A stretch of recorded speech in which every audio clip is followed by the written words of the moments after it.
So there were two studies that I was involved with that were presented as trials in progress at ASCO GU 21. And one of these was in prostate cancer, and one of these was in testicular cancer. So the SPIRE trial is finished its earlier phase, it's phase 2, and this looks like it's a positive study, I'm pleased to say. And one of the reasons I'm particularly pleased about this is we've done multiple studies adding in another agent to gemcitabine and cisplatin standard chemotherapy. And the concern is always that you might actually compromise your chemotherapy by this triplet. And what we saw actually with SPIRE is that the investigational medical product added in, which was given by a subcutaneous injection, actually seemed to both improve efficacy, and there were no real issues with additional toxicity, which was fantastic. So we're looking to take this forward into a larger phase study.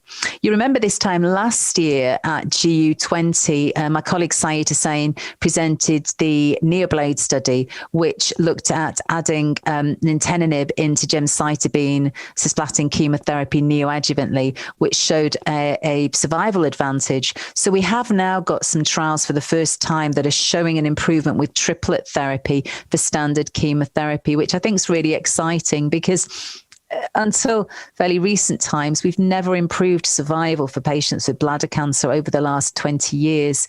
And obviously, in the last year, we've had numerous studies that are looking at immunotherapy, chemotherapy combinations in first-line metastatic disease that have been resoundingly disappointing. So the standard of care in first-line metastatic disease has remained giving chemotherapy. So anything we can do in sort of the neoadjuvant setting to improve survival earlier and upfront is fantastic. A bit like giving upfront chemotherapy for high-risk locally advanced prostate cancer from the STAMPEDE data.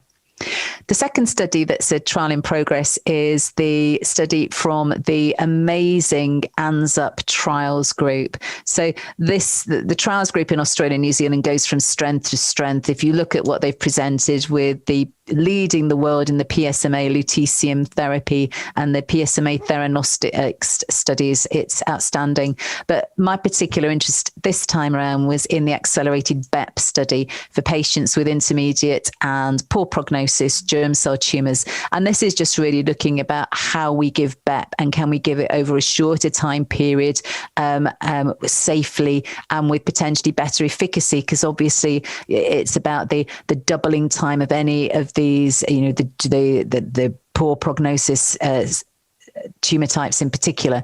So this is, I think, is a study that I'm very pleased that we're involved with and is recruiting very well globally at the moment. My downside of ASCO GU, very sadly, was the SAPROCAN study. This is looking at adding in another agent, a SARC inhibitor, into standard docetaxel chemotherapy. And we're all looking at combinations with docetaxel. And unfortunately, this study was not positive. And in fact, it looked as though some patients were doing actually better in the group that had placebo and docetaxel. But nevertheless, I'm so proud that we have a variety of trial options to offer our patients, because all studies are about improving options, whether that's improving outcomes or toxicity or health economics for our patients. And the default position for any patient should be that we can try and offer them a clinical trial.